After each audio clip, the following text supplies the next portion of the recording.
Good morning and welcome to another edition of Mark's Inspiration. Glad you could join me here today as always. Make sure to hit that like and subscribe button now and the notification bell so you know when we have a video coming out, which we have one coming out every day, almost. I miss a day once in a while. Okay, today's topic is going to be Canada, the truckers, the protest. I don't watch the news, but occasionally I'll watch a clip or two. It's really hard to tell what really is going on, as you all well know, with the news because it's so dramatized and they want to get people to watch.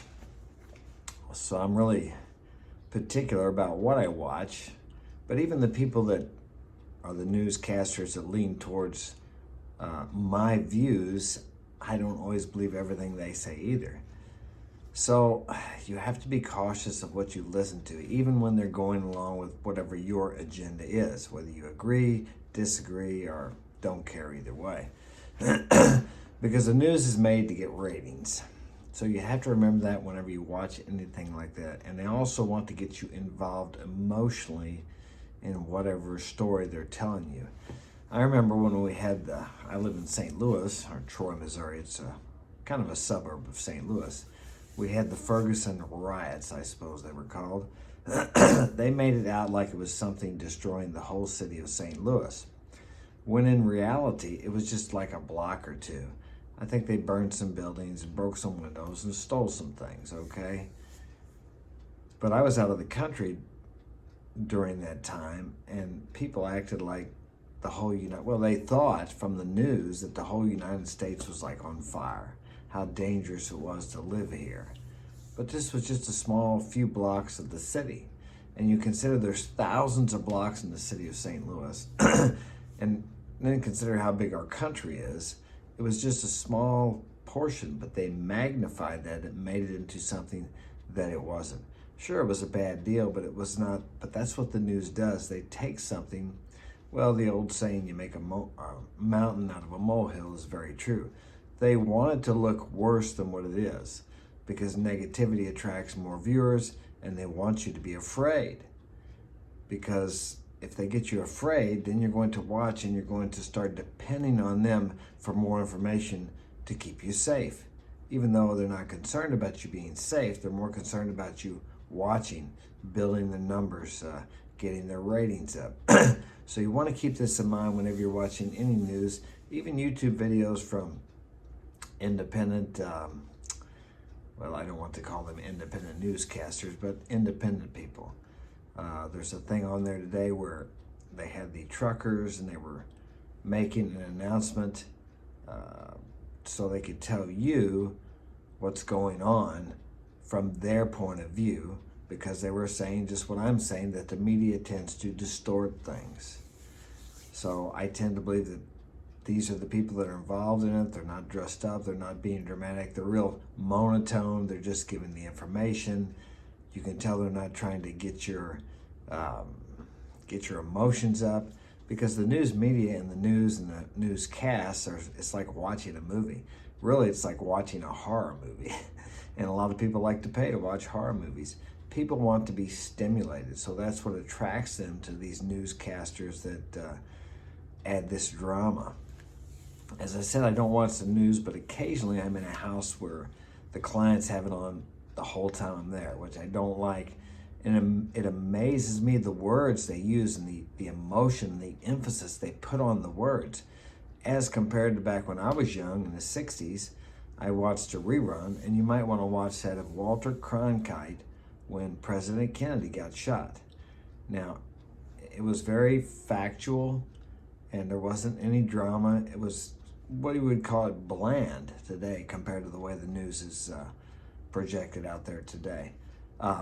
He did start to tear up a little bit, but he pushed it down and he reported the facts. Well, at least the facts that we were given. But it's a completely different scenario. The contrast is just amazing. From the newscast back then when it was 10 o'clock news and 6 o'clock news. They might have had morning news. I don't think so. That was back in the 60s. Okay, then what we have now, which is almost like a movie production. So my advice is to just don't even watch the news. And then you may say, well, Mark, I have to stay informed. Yeah, you do, but what are you being informed with? Are you being informed with the facts or with the agenda that they believe will get you to watch their channel more and to build up their ratings? That's something you need to think about. And I would like to tell you how to get the facts, but I really don't know. I sift through things like when this whole virus thing started, and I tried to look at the numbers, but even the numbers are manipulated, I suppose, could be by someone, so you're not real sure. So what I had to do during this latest health crisis, I looked around at where I lived, the people, I watched the people who had gotten sick, many people who had gotten sick and didn't have any problems, like a flu. And then there were a couple people. I had a mother of my friends. She was 97 years old and had Alzheimer's, and she passed away from it. Or at least they said she did. Honestly, I don't know. I'm not a scientist, I'm not a doctor, so I could not really evaluate. I just go by what I hear. So she did or she didn't, I'm not sure. I had another friend who was younger than me that had really bad lungs. He was in a nursing home, and I was told he got it, and he also passed away. Okay, so that's two people out of many others who got by just fine. And both of these people had comorbidities, I suppose is what they say. So, but the news media would have us thinking that every day you go out, you see 5 or 10 people laying on the street bleeding out of their mouths. And, oh yeah, I seen 5 or 10 of them die today. That's the way they portrayed this whole situation, like almost like it was the end of civilization as we know it. And in a way, it come to that. Not that many people were dying in that fashion or the manner that I previously stated, but we have changed our society so much because of the fear that has been instilled to us by the media and by the government, I suppose, too. I'm not sure where it originated from, and the mandates and the things we were told we had to do, because if we didn't, what, we were going to be extinct? We were never even close to anything like that. Look, we all live and we all die. We all got to pay taxes too. You're not going to get out of that, okay? You might get out of paying taxes, but we're all going to die. That's just the way life is. And I love the Marcus Aurelius quote. He was a Roman emperor. Death smiles at us all. All we can do is smile back. So we need to live our life today. Of course, be safe and try to stay healthy, but we need to live. I mean, what, do we want to be locked up in a bubble so nothing will get to us? What kind of a life is that? What is a life without risk? Of course, calculated risk, but if you want to live life to the full, you just got to take a chance. If the caveman would have never came out of the cave because he was afraid the lion was going to eat him up, or the tiger, the saber-toothed tiger, we wouldn't be here today. But he had to go out there and take a risk because he had to get something to eat, to provide for himself and his family, and thus here we are. We wouldn't be in America today, where people are afraid to sail out across the ocean on a flat earth, fearing they would fall off the edge, if people weren't willing to take risks. And we have become so safe here in the U.S. and the Western world that we're afraid of everything, it seems like. It's okay to have fear. I had fear during this whole thing too, but I didn't allow it to control my life.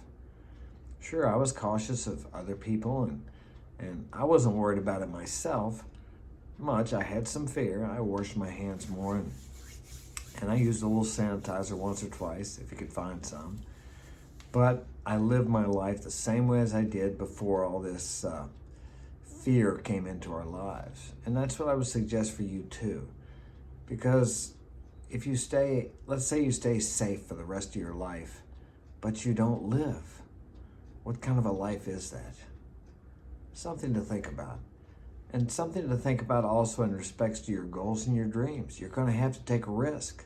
You got to step out there into the unknown. And it's scary. But when you do it, you get a fulfillment as a man, I know, that you're not going to get in any other way. And that's what life is all about, is feeling fulfilled and satisfied with the life that you're living today. Not tomorrow or not yesterday, but today. That's all I have time for. I hope this has been of value to you. If so, share it with a friend if you think they would enjoy that or would be helpful to them. And I will see you tomorrow. Take care.